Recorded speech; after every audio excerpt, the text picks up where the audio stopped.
आज देश के प्रथम प्रधानमंत्री जवाहरलाल नेहरू की पुण्यतिथि पर पूरा देश उन्हें नमन कर रहा है। भारत के पहले प्रधानमंत्री पंडित जवाहरलाल नेहरू की पुण्यतिथि पर जबलपुर में भी विभिन्न कार्यक्रम आयोजित किए गए। नेहरू उद्यान में स्थापित पंडित नेहरू की प्रतिमा स्थल पर सुबह बड़ी तादाद में कांग्रेस पार्टी के पदाधिकारी और कार्यकर्ता जमा हुए। इस दौरान अखिल भारतीय कांग्रेस कमेटी के सचिव और मध्य प्रदेश के सह प्रभारी सीपी मित्तल भी कार्यक्रम में शामिल हुए। इस दौरान पंडित नेहरू की प्रतिमा पर माल्यार्पण किया गया। इसके बाद एक सभा का आयोजन किया गया था, जिसमें पार्टी के वरिष्ठ नेताओं ने पंडित नेहरू के द्वारा स्वतंत्रता संग्राम और राष्ट्र निर्माण में उनके द्वारा किए गए योगदान को याद किया। तो वहीं सतना में पंडित जवाहरलाल नेहरू की प्रतिमा तोड़ने वाले मामले में सीपी मित्तल ने नाराजगी दिखाते हुए कहा कि नेहरू जी की प्रतिमा तोड़ने वालों पर देशद्रोह का मामला दर्ज किया जाना चाहिए।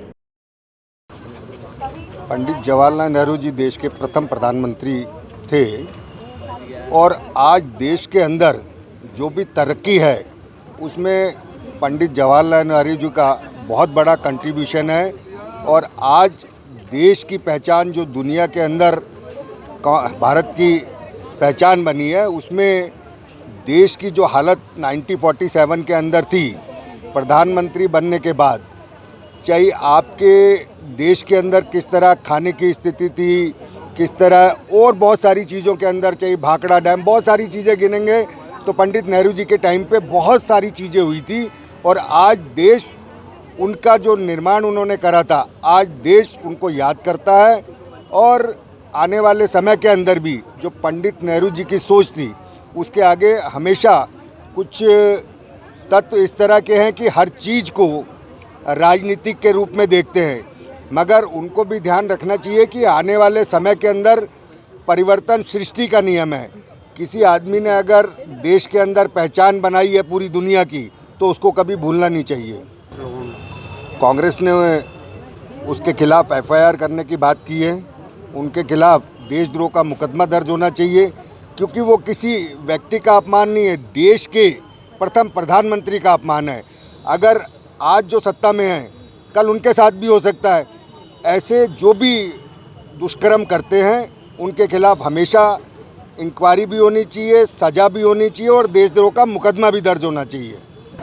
आज नेहरू जी को हम याद कर रहे हैं। हम लोग याद करते हैं आधुनिक भारत कैसे शुरुआत हुई, कैसे संविधान हमारे देश का बना, कैसे हमारा देश विकास की रास्ते पे आगे बढ़ा। हम चाहे शुरुआत भाखड़ा नंगल डैम से करें और चाहे हम भिलाई स्टील प्लांट से और ऐसे बहुत सारे स्टील प्लांट और ऐसे बहुत सारे बांधों से करें, चाहे बहुत सारे हम ऐसे आईएम और इंस्टीट्यूट की बात करें, ऐसे बहुत सारी संस्थाएं, बहुत सारे कार्य हमारे देश के उस समय में चालू हुए जब साधन संसाधन नहीं थे। या हम उसके पहले याद करें, बहुत बड़े बैरिस्टर थे मोतीलाल नेहरू जी और जवाहरलाल नेहरू जी भी। उसके बाद देश की आज़ादी के लिए उन्होंने लगभग 9.5 वर्ष जेल में काटे। डॉग हाउस में अंग्रेज़ों ने उनको रखा। जब उनकी पत्नी की मृत्यु हो रही थी, उनको बोला गया कि अंग्रेज़ों से माफ़ी मांग के आपको बाहर निकाला जा सकता जेल से और आप उनके अंतिम दर्शन कर सकते, परंतु उन्होंने मना किया। अपने पत्नी के अंतिम दर्शन नहीं किए लेकिन अंग्रेज़ों से माफ़ी नहीं मांगी। यह चरित्र है, यह व्यक्तित्व है। इतने विराट व्यक्तित्व युग पुरुष की आज पुण्यतिथि हम लोग यहाँ पर मना रहे हैं।